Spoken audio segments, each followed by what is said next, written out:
Selamat datang di konten teman sekamar bareng aku Ruben Mahendra. Ini adalah segmen baru di mana aku akan bercerita tentang hal-hal personal yang belum pernah aku sampaikan sebelumnya. Oke, kita jelasin dulu latar belakangnya kenapa ada konten ini adalah kadang aku bingung buat mengomunikasikan sesuatu, entah saat bangun tidur atau sebelum tidur. Ya guys, you know what? That biasanya kan orang saling tektokan atau ngabarin dan kebetulan saya lagi jomblo untuk sekarang. Jadi kayaknya bikin challenge kayak gini, bikin konten kayak gini tuh menyenangkan. Dan di konten-konten teman sekamar ini kita bakal bercerita satu kontennya satu topik. Contoh katakanlah untuk topik kali ini kita akan membahas tentang kesepian. Langsung menarik kan konten kali ini. Aku mulai throwback dikit ya. Dulu itu pas waktu kuliah semester akhir tahun 2000 berapa ya itu ya? 19 ya berarti. Kan setiap kita mau entah seminar proposal ataupun pengajuan judul itu ada yang namanya kita latihan dulu buat presentasi di teman-teman sekelas itu. Bentar nih kayaknya agak kotor. Untuk teman-teman sekelas gitu. Nah, suatu waktu temanku tuh ada yang ngambil topik kesepian. Nah, pada saat itu aku bukan ngambil topik kesepian, guys. Aku tuh ngambil topik PDA, Public Display of Affection. Karena aku dulu itu ngambilnya di sosial. Kan ada macam-macam kalau psikologi itu ada yang industri, ada yang sosial, ada yang perkembangan klinis dan lain-lain. Nah, temanku itu ada yang ngambil tentang kesepian. Pada saat itu, aku tuh mikirnya, ngapain sih ngambil topik kayak gitu? Orang hidup happy-happy aja, apa yang bisa dipermasalahkan gitu. Kan kalau yang namanya penelitian, itu tuh harus ada semacam gapnya gitu loh. Antara realitanya sama kenyataannya gitu. Jadi ada ekspektasinya, tapi ada faktanya yang terjadi di lapangan gitu. Nah, pada saat itu aku ngerasanya kayak, buat apa penelitian semacam itu? Kayaknya nggak guna deh gitu. Bertahun-tahun kemudian, semakin dewasa, aku menyadari kalau, loh, circle pertemanan tuh makin menyempit ya. Kok makin sedikit temennya itu doang gitu. Bahkan pergerakan itu nggak seder-der dulu. Kalau dulu itu misalnya bisa nongkrong kemana lah jam berapa gitu. Pulang pagi, bebas ngapain aja gitu. Lama-lama makin kesini tuh, oh udah ya kayaknya mentok deh, segini doang deh gitu. Apalagi jujur guys, aku tuh udah di fase dimana di tas itu selalu nyediain obat buat anti masuk angin. Kalian gitu juga nggak? Kalau aku tipenya yang itu uh, obat anti masuk angin. Mungkin dari beberapa teman-teman ada juga yang apa minyak buat di badan gitu, biar anget gitu. Kalau aku tuh kebetulan nggak terlalu suka bau-bauan minyak gitu guys, tapi lebih suka kayak itu semacam cairan untuk membasmi angin. Oh iya, setelah bertahun-tahun berlalu, aku tuh ngerasa pergerakan semakin sempit gitu guys. Entah kalian yang merasa begitu juga atau enggak. Oh iya, aku tuh sempat lihat dashboard di YouTubeku. Kayaknya kita banyak yang seumuran ya. Oh iya, by the way, aku tuh 28 tahun tahun ini. Januari lebih tepatnya 2026 ini.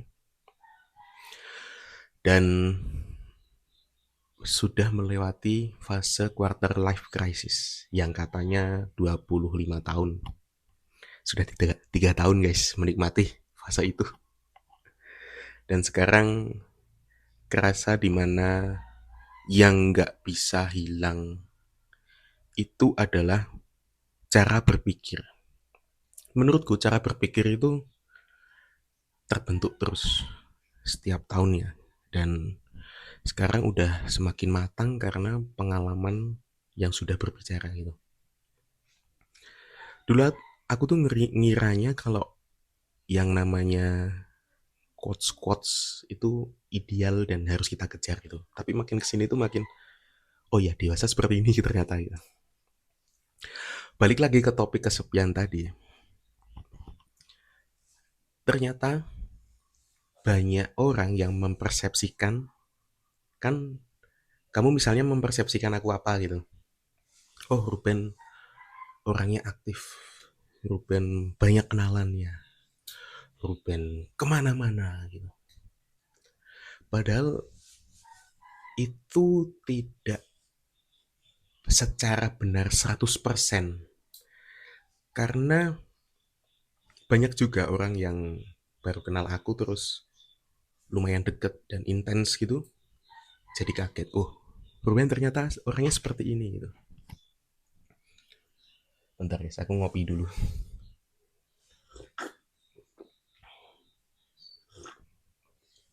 Ternyata Ruben orangnya seperti itu. Dan faktanya adalah aku tuh pernah tes psikologi kepribadian 3 kali guys. Dan skor introvertku itu ternyata tinggi gitu. Banyak orang yang mengira aku tuh tempel sana tempel sini gitu. Se social butterfly itu. Tapi sebenarnya yang terjadi adalah ketika katakanlah hari ini event nih misalnya. Next day-nya aku tuh bisa tidur seharian guys. Ngecharge energi. Itu pernah aku jelasin sih di konten aku yang dulu bahas tentang apa sih bedanya introvert sama extrovert gitu. Jadi mungkin ada beberapa yang belum lihat ya shortnya. Aku pernah upload di platformku. Jadi kurang lebih itu artinya adalah kalau kita introvert itu orangnya adalah ketika kamu sendirian di rumah gitu, kamu tuh lagi ngumpulin koin gitu. Analoginya seperti itu ya. Kita lagi ngumpulin koin, terus kalau keluar rumah, tiap ketemu orang itu yang kita ngeluarin biaya koin gitu guys. Katakanlah di rumah kamu udah ngumpulin 10 koin gitu. Ketika pergi, kamu berkurang terus gitu. Seperti kuota internet lah katakanlah. Semakin kamu sering menggunakannya, semakin berkurang kuotanya gitu. Tapi kamu kan harus isi top up dulu kan biar biar keisi gitu. Terus kalau extrovert itu kebalikannya. Ketika di rumah itu kayaknya dia orang yang tipe-tipe berkurang terus koinnya. Tapi ketika keluar rumah bertemu orang, dia nambah tuh, top up terus tuh, koinnya nambah tuh. Katakanlah tiduran di rumah doang gitu 3 koin gitu. Dia pas keluar rumah nambah terus tuh koinnya jadi 4, jadi 5, jadi 6, jadi 7. Terus jawabannya adalah kenapa ada yang bertanya, wah berarti bagusan extrovert dong daripada introvert. Menurutku nggak juga. Introvert sama extrovert itu perbedaannya tuh cuma di pengelolaan energinya doang. Tapi sisanya adalah bijak-bijaknya kita untuk mengolahnya guys. Terbukti kalau misalnya ada alasan, lah aku tidak bisa bergaul karena aku orangnya introvert. Bisa jadi kamu bukan orang yang introvert, kamu itu orang yang antisosial. Buktinya adalah apa yang saya alami di hidup itu adalah bukti saya bersosialisasi dengan orang. Tapi saya introvert gitu. Masih bisa guys, aman aja gitu. Tergantung pengelolaan energinya. Makanya aku kalau di rumah itu aku betah-betahin play musik, muter film, suka-suka gitulah. Bekerja kadang malah lebih sering di rumah juga. Karena apa? Nyaman sendiri itu nyaman gitu. Nah terus ada pembahasan-pembahasan seperti itu kurang lebihnya ya. Secara latar belakang udah tahu. Kita sekarang bedah secara kenapa kesepian gitu. Dan yang menarik yang saya pelajari, aku belum riset lebih lanjut lagi ya, tapi pas dulu itu ada temanku yang presentasi tadi, masih inget kan? Temanku tuh sempat bilang kalau lonely doesn't mean loneliness gitu guys. Tahu nggak bedanya lonely dengan loneliness? Ternyata lonely itu tidak sama dengan loneliness, di mana artinya lonely itu sendiri, loneliness itu kesepian. Nah, di situ kadang orang salah mempersepsikan dan beda pendapat. Taunya orang yang sendiri itu merasa sepi. Padahal kadang saat kita lagi di tempat ramai, katakanlah aku konser gitu. Aku tuh konser kadang ngerasa kayak energinya penuh, makin penuh gitu. Tapi kadang pas konser itu juga, loh ini tempat seramai ini kok aku ngerasa kayak sepi gitu ya. Aku bahkan dikelilingi orang banyak gitu, loh kok sepi gitu ya. Itu karena apa? Nah, kesepian ini tuh balik lagi ke cara kita mengelola energinya guys. Bukan berarti ketika kamu introvert, oh orangnya kesepian, extrovert pasti kamu bakal nggak ngerasa kesepian gitu. Dan ingat, introvert itu punya senjata maut juga guys. Kalau orang-orang extrovert kan harus bertemu orang ya. Nah, introvert itu kamu sendiri aja, kamu bisa ngecas energi loh. Bedanya di situ. Kurang keren apa coba? Mungkin teman-teman extrovert bakal protes sih di kolom komentar. Begitu. Terus untuk mengatasinya gimana? Salah satu caranya adalah bikin konten seperti ini. Saya mengatasi rasa kesepian saya juga. Dan ini juga melatih public speaking saya apakah ini udah oke atau belum itu.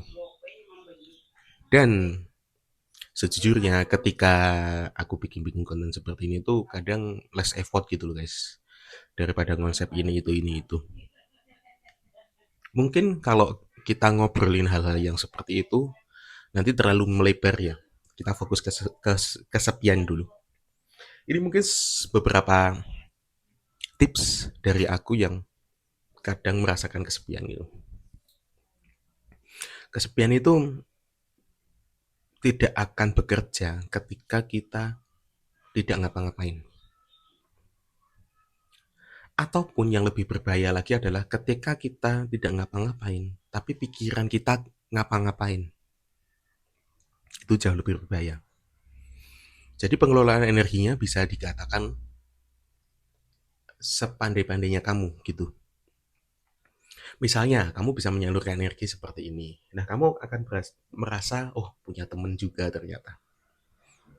Ataupun ketika kamu pergi ke tempat teman-teman gitu, cobalah kita berinteraksi lebih bermakna gitu. Soalnya kadang kita berinteraksi itu malah katakanlah 5 orang, 10 orang gitu.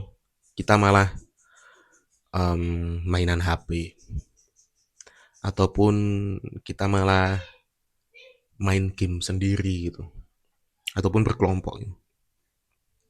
Tapi itu juga tidak saya larang juga. Kita juga nggak ada yang larang juga. Tapi alangkah serunya ketika ngobrol, ketemu orang, itu melakukan aktivitas yang bermakna gitu. Misalnya tanyain, apa sih satu keputusan hidupmu yang menjadi keputusanmu sekarang gitu. Itu jauh lebih memancing obrolan bahkan bisa setengah jam, 1 jam, 2 jam gitu. Daripada mainan HP terus, oh ini yang viral, udah gitu. Tapi tergantung orangnya yang nge-build obrolan juga sih. Itu guys. Kayaknya seperti itu dulu karena kita udah lebih dari 10 menit. Konten seperti ini pendek-pendek aja. Kalau kamu merasakan kesepian sama kayak aku, teman sekamar, kamu bisa cerita di kolom komentar. Siapa tahu kita juga mempunyai beberapa kesamaan yang belum pernah kita ceritakan di tempat lain gitu. Dan jujur kayaknya aku baru pertama kali ini deh cerita tentang apa kesepian yang menghantui, bukan menghantui sih apa ya? Semacam journey gitu.